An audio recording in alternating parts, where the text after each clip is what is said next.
Welcome to this presentation of the Rotary Club of North Bethesda, Maryland, USA.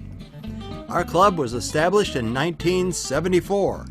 We meet every Friday morning at 7:45 a.m., and we often invite guest speakers to give presentations on all kinds of interesting subjects. Please contact us through our website at nbrotary.org. And thanks for watching. Our speaker today is Paul Arvison. He will be introduced by Nick Martinez, president of the North Bethesda Rotary Club. Paul has a BS in physics and an MS in computer systems management.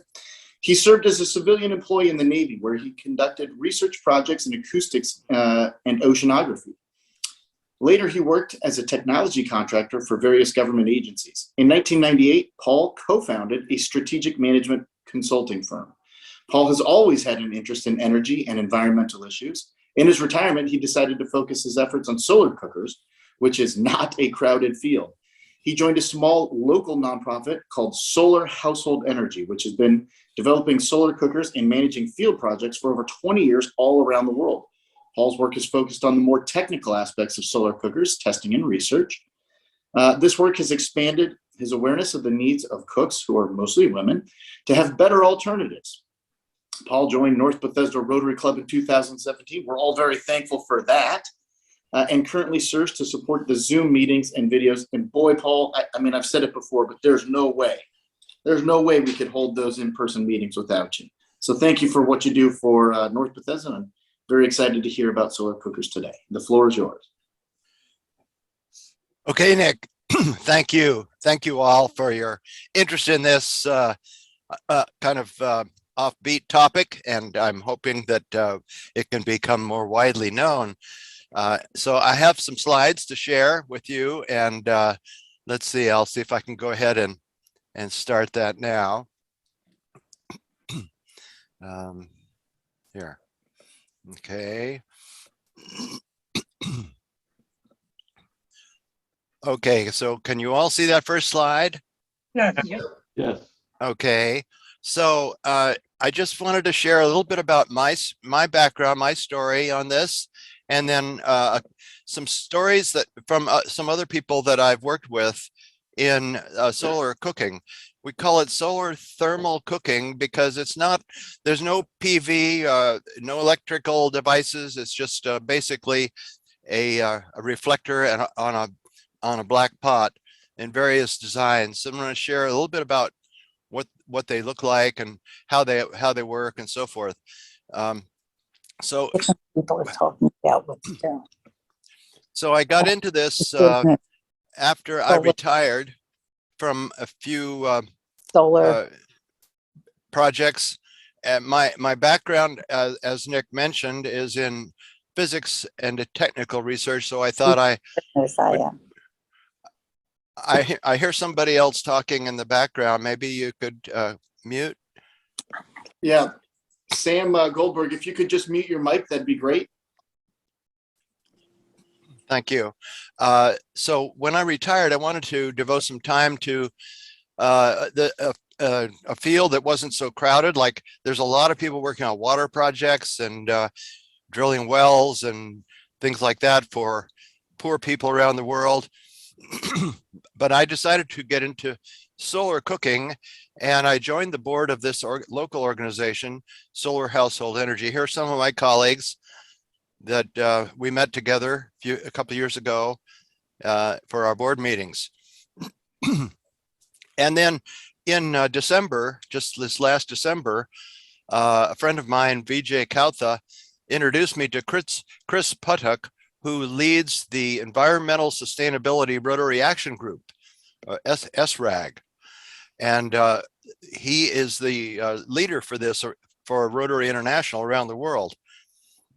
And here they are. I brought a solar cooker over to show Chris, and we demonstrated that just last month. So what are solar cookers? Well, there's several types. Basically panel type solar cookers, which just have a reflector around a pot, a black pot There's box cookers that have a box with a glass window on the top, and you can put several dishes inside the box. It's an insulated box, maybe with some external reflectors. And then there's parabolic reflector types that have a rather large circular reflector focusing light onto the pot. So they all have the same basic principle, and they can have different features. For example, the parabolic cookers cook food very fast because they concentrate a lot of light onto a small spot. In fact, you could even burn wood or melt steel with a parabolic cooker if you're not careful. But we just want to use them to cook food. So I want to share some examples. These are some large Scheffler type solar cookers in India that have a offset parabolic reflector that focuses the light on this little insulated box where they can bake their chapatis or whatever to have a lot of power in a small space. But they're set up to be very convenient, and they keep the glare away from your eyes by having this this offset design. These are getting to be pretty popular around India. When I was in northern India in 2017, I was accompanying my wife there. She was teaching some classes in counseling. And so in my spare time, I gathered up some cardboard and wire and shiny plastic wrappers, and I made a solar cooker. And I cooked a small pot of rice. And here I'm just showing some of the local people how to make one of these themselves. So there's the solar cooker there. It's just a simple little thing that I made just basically out of objects and trash I picked up around the area. Here I am cooking a pot of soup on a winter day. This was not recently, but a few years ago, and we had a lot of snow, and it can be done. Mainly you need the sunlight, and if it's a clear sky, clear day, you can get enough power to boil water, cook your soup or whatever. This is a plot that shows the solar irradiation, which is the amount of energy you get from the sun across a day. This is from the early morning until the evening. So the green curve is the one that we use for solar cooking, because that's the sunlight that can be focused from a reflector. The red curve is for the kind of sunlight that you get from a PV panel, which is diffuse. It just collects the light from everywhere. But the clear sky is needed to get this reflective direct normal irradiance, it's called. And you can see that during the middle of the day, it gets up to around 1,000 watts per square meter. So that's the power from the sun. A kilowatt per square meter, approximately. That's the energy coming in from the sun. That's a lot of power, and that can be exploited for lots of things. So this is a map that shows the amounts of solar irradiation that are available on an annual basis, average around the world. Now you can see that every continent has some of these red areas, which are the deserts usually, where there's plenty of radiation available for solar applications, solar energy. So these areas in Africa are pretty good, and you can see that even in places like we're interested in the Eastern Africa, there's a lot of opportunities for this, and there's a lot of these are less developed countries that could really benefit from using their solar energy. Now, of course, you get to Australia, it's a fantastic opportunities for solar everything, and they're aware of that, trying to develop more solar energy. Now, what I began to realize is that there are about 3 billion people that depend on food cooked on open fires every day. And this is a picture of Chantal in a little village in Burkina Faso doing her daily routine of cooking her ugali or fufu, whatever they're cooking. And this is just the typical scene you'll see in a village anywhere in Africa, or in a lot of places, other places around the world, in India and Southeast Asia and other places. And this has lots of challenges. You can see this is a 3-stone fire. You put 3 stones together and set a round pot in it and cook your food. And you feed logs and sticks into the fire. So here is an indoor kitchen, but it's still a 3-stone fire. And this may be more convenient when it rains. You can still cook your meals, but you get a lot of problems with indoor air pollution. Smoke contains a lot of dangerous chemicals, and it's mostly women and children that are exposed to it every day. The World Health Organization estimates that over 4 million people die early every year due to respiratory diseases from cooking smoke. So it's one of the most serious causes of early death. There's other problems such as deforestation. There's a picture in Haiti of women foraging and gathering firewood for cooking. In the background in the hills, you can see they're bare because of the massive deforestation. And you can see, even in a satellite picture, you can see the difference in vegetation between Haiti and the Dominican Republic. They're on the border there between the two countries. So the people in Haiti basically are practicing cooking methods similar to what they do in West Africa. And they use wood, which is then converted to charcoal, and they sell the charcoal. It's a kind of an economy of charcoal, and the women use the charcoal for cooking. So now I want to tell you a story about one of the projects that we did in our nonprofit. This is a story of a woman named Lorena Harp, who is here on the right. She lives in Oaxaca, a region in southern Mexico. Now, do you know that corn was originally cultivated here in this area, teosinte, this plant?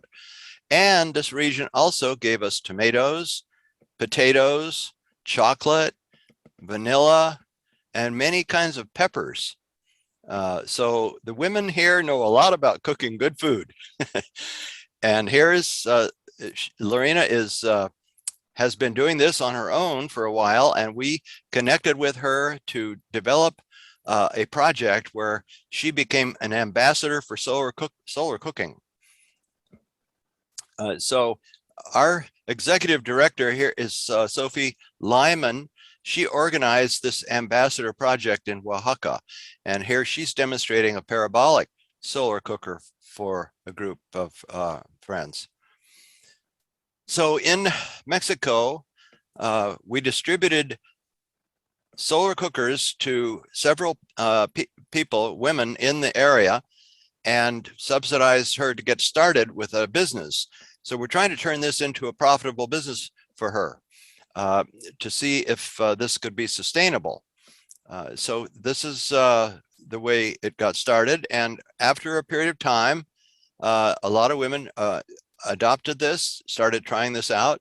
And here's an example of 6 solar cookers set on the ground. These are called the Haines Model 1 solar cookers. I'll tell you more about that later.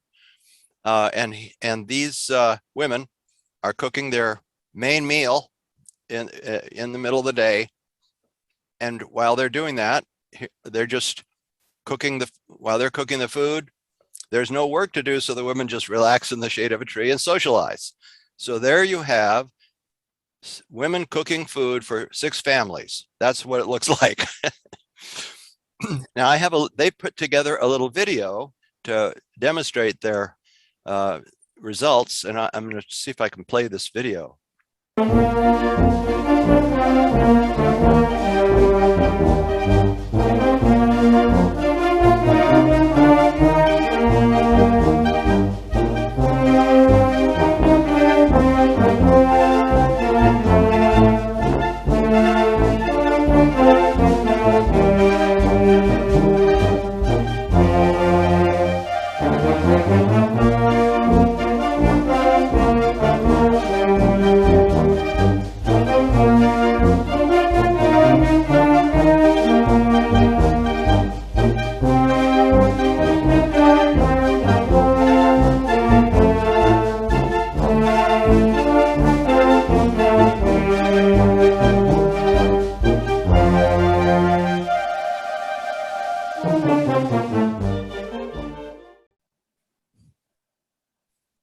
Okay, so that gives you an idea of what can be done with these solar cookers. And the ladies are teaching us a lot of interesting things about that. If you think about cooking, and there just is not enough research on this, but the labor time involved in cooking is very important to analyze.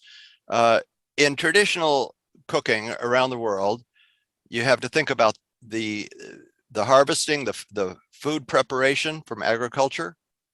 There you have to fetch water and carry the water from a well or someplace. And then you have to get the fuel, typically firewood, and carry the forage for the firewood in the forest, carry the firewood back home, chop the wood in smaller pieces, start the fire, maintain the fire, and then start stirring the pot to cook the food. And this is basically an all-day job. And it also may involve some of the children that you recruit to help with this work. It's a very labor-intensive process. Now, with solar cooking, it looks like this. Solar cooking eliminates the fuel, the fire, and the related costs, labor, emissions, and safety issues. Solar cookers do take a few hours to cook a meal, but this is clock time, not labor time. So on any clear day, the sun can do this work, and it can free up the cook to do something more value added than managing a fire or stirring a pot. Something like childcare or education or getting paid work. So that's one of the key points that we wanted to suggest here. And in terms of economics, I can think about it this way, that the only cost for solar cooking is the initial cost of the solar cooker itself. There's no ongoing fuel cost. The fuel is free. So solar cookers can increase income in 5 ways. They can reduce the cost of cooking fuel. On any clear day, you can use your solar cooker. They can reduce fuel gathering time and the labor that frees up time for paid work. They can reduce the use of fuels, and that may earn carbon credits. And right now we're working on a project to try to establish carbon credits. The cooked foods may be sold, and the solar cookers may be sold. So there's several ways that this can turn into an economically sustainable process, and we're working on how to do that.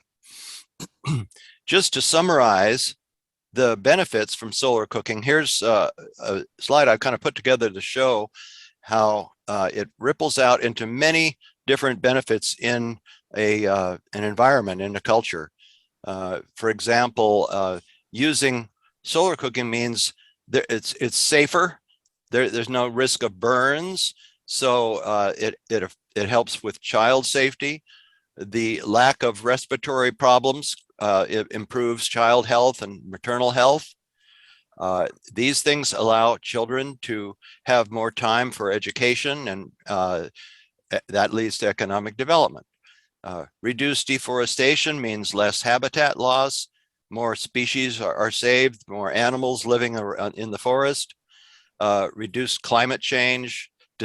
These can be used in disaster relief projects, because typically there's lots of after a hurricane, for instance, there's plenty of water around. It just needs to be pasteurized or sterilized. And why have airplanes flying in bottles water when you can have plenty of water sterilized by solar cookers? Fuel cost savings, women's empowerment, poverty reduction, economic development. So these all kind of are triggered by the use of solar cooking. And so it's one of the few concepts that has at least the potential for impacting every one of the 17 Sustainable Development Goals of the UN. Now, I want to share a little story about Roger Haines. Roger is a Rotary Club member in San Diego, California. And he got interested in solar cooking some years ago, and he's been experimenting with solar cookers in his backyard. And he developed a nice product, and now he's selling that. He's selling it on Amazon and around the world. And he's very interested in working with the low-income countries, and so he joined the board of our little nonprofit. he developed this model. This is model 2 of his Haines solar cooker. And just it's basically a foam plastic backing that keeps the reflector stiff, and then it's got a black pot with a clear plastic cover over it, and it's quite powerful. It will it has a rating of about 90 watts power.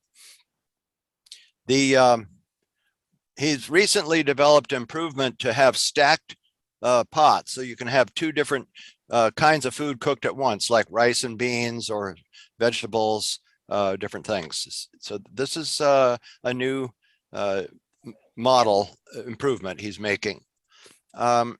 He's sold over 2,500 of these on Amazon, so they are getting a market in the US.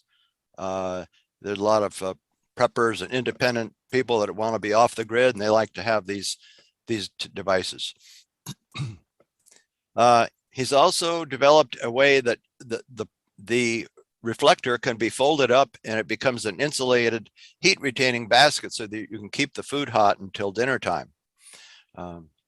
Another innovation we're looking at is using local materials like palm leaf matting or straw or bamboo to make the backing for the reflector.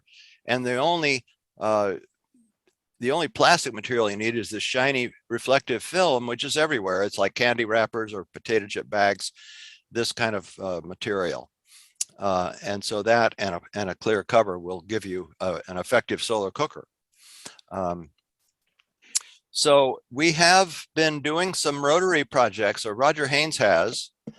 This is examples of some of the projects that he has done in Kenya and in Uganda. He's done these projects. This was a kind of a demo project where about 100 of these solar cookers were spread out on the ground, and kids were given these cookers, and they cooked a pot of soup or beans for lunch right there in a refugee camp. We also did a project in Haiti with these solar cookers, and worked with one of the universities there and trained some children in how to use these, and then they brought them home to give to their moms as an option. Some years earlier, we had tried these cookers in Chad in refugee camps in like Iridimi and Gagaga camps in Chad, which are places that have very little firewood, as you can see. So this gave them a good option. And this is the demo project in Kenya. The kids are just cooking their food. You can see it just scales up easily. And this was a project in Palabek camp in Uganda. I'm just going to skip through some of this. Currently, Roger is working on solar cooker proposals in 3 camps in Kenya. The Dadaab camp, which is on the eastern part, and the Kakuma camp, and then another in Chad and the Darfur region. So if you look, where are those? This is a map of Africa. This is from a satellite picture I took yesterday. Kenya is this country right around here, which, as you can see, is right on the equator. And a close-up view would look like this. These colors represent the amount of solar irradiation. So the Dadaab camp is here. The Kakuma camp is in a very sunny location here. And then Chad is also a very clear sunny location. So these are good candidate locations for developing these projects. And Roger has put together a proposal for the budget for a refugee camp project for 150 families. So it includes the solar cooker itself, some insulating materials, mats, carrying cases, labor and training recipients, the training of the cooks, community service to keep the project ongoing, and then an evaluation. Always want to do an evaluation on a project. And so for this particular model of a project, it comes out to about $100 per family. That's an example of a proposal. So that's where we are. This is my acknowledgements. I wanted to just recognize the staff of our solar household energy and you all, members of North Bethesda Rotary Club, the club in San Diego, which is a big Rotary club that's been supportive of Roger's work. And we hope to do some more. That's my slides, and thank you. Here's the contact information. And again, I also want to thank Chris Puddock for inspiring us to contact Rotary International. And I gave a similar talk to them last month. So if you have any questions, I'm happy to stop sharing here, and I'll just go ahead and listen to your questions. May I ask, Paul, I have a question before another question. I like this product, for property in Bahamas, but I was a little suspicious. Sometimes, wind is unexpected and so strong. And I was thinking, this looks like a light product. If, it's cooking something, boiling, and a wind just smash it. And that was a little suspicious for me. Yes. So I want to say something, another one. I was very, very excited to see your slide about Haiti and Dominican Republic, about, forest, because, empty place without trees, it provocate global warming more than cows doing something. And like China, they worry about this so much. They reforest so many places now. And that's what, scratch me the slide so much. But thank you, wonderful presentation. Thank you, Victoria. Yes, and the wind in some places can be a factor, like in the desert, where you have not only wind but a lot of dust that blows everywhere, and so it would be good to have a wind screen or shelter or something around the side of your house where you can set this up. A lot of these places in Chad, they use they make mud walls by mixing the sand with water, and they create some pretty solid structures just out of this mud paste material. It's like a cement that they can shape, and that would probably be a good way to set up a solar cooker in a place like that. But that's important. So Paul, this is Bob. You, me, and Bruce are interested in this project is to make it through. Not only our club has already endorsed it.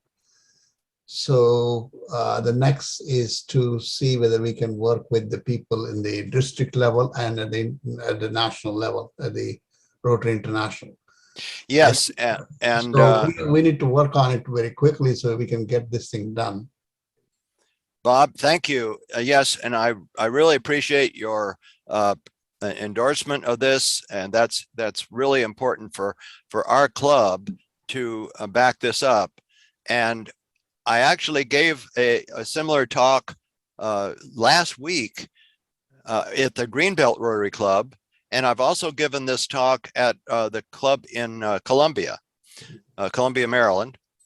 And the Greenbelt Club, Geetha Jairam showed up at that meeting, and so we had a chance to meet, and she saw some of this presentation at that meeting. So she is aware of that, and she has asked me and to remind you all that she's organizing this conference for District 7620 in at the Turf Valley Resort up in Ellicott City in April. So she wanted to encourage us all to sign up for that retreat.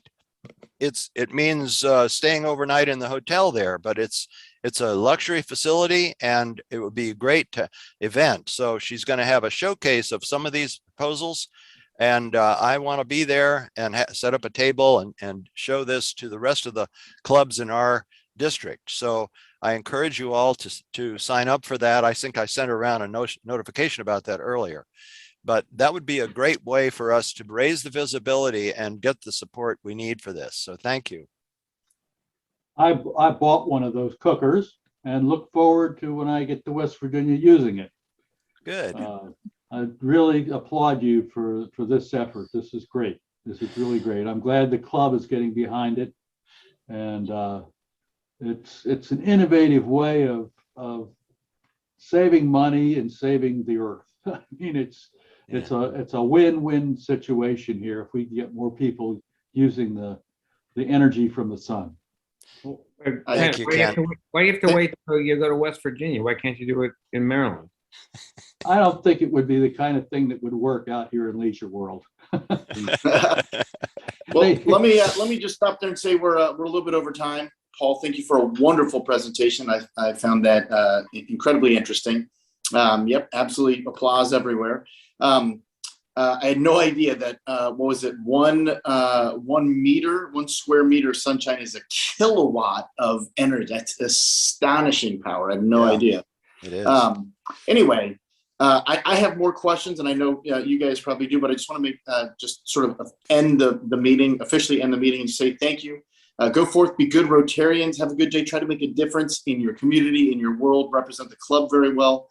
We'll definitely see you next week. Big presentation next week. But I do have a question for you, Paul. Why do they have the plastic cover? Just curious on that thing. Yes, the clear plastic cover, it serves to keep the heat in, and it creates a kind of a greenhouse effect. So that it keeps the heat from the pot.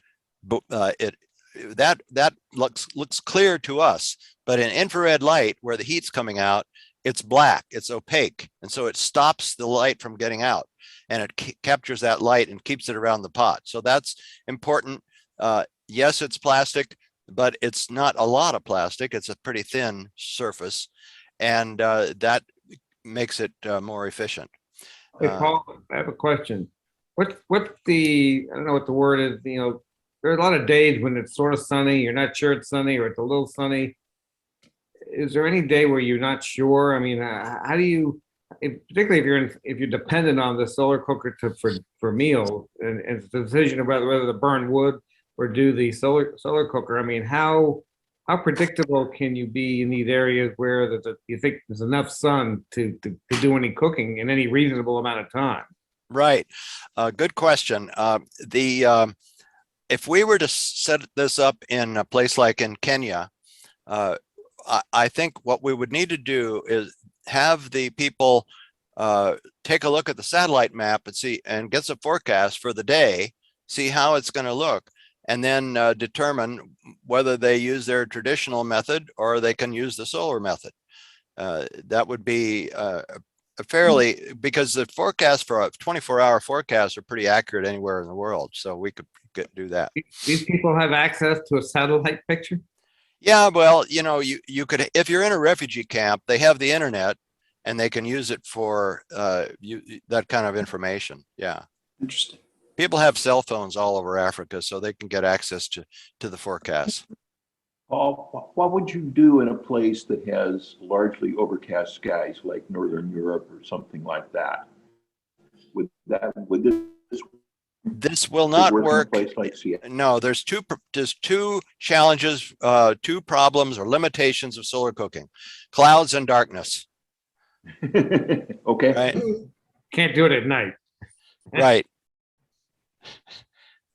Yeah, but you can store the food in an insulated container until after dark, and you know it'll keep the food hot until dinner time. So you know that can be done easily. Well, would it work in a cloudy climate? That's really what I'm asking, where it rains a lot. Probably not. This is probably for sunny regions, like I showed on the map. We always take a look at the solar map before we decide on whether a project is usable. So we're trying to focus on the areas like refugee camps in some of these countries in Kenya and Africa and South India, which have lots of sunlight. It's underutilized source of energy, and we'll cover those first. Yeah. There's lots of refugee camps. There's about 90 million refugees in the world nowadays. And a lot of them live in places where nobody else wants to live, right? They go into the lowest quality real estate that's available. And that's where they put these camps. And that's a great place for the solar energy. I'm with you. Paul, quick question for you. Sure. So these projects have been done, let's say over the last 5 years, a number of projects. How successful have they been? How have they changed the lives of these folks and the area? And are people continuing to use them who got these solar ovens 3, 4, 5 years ago?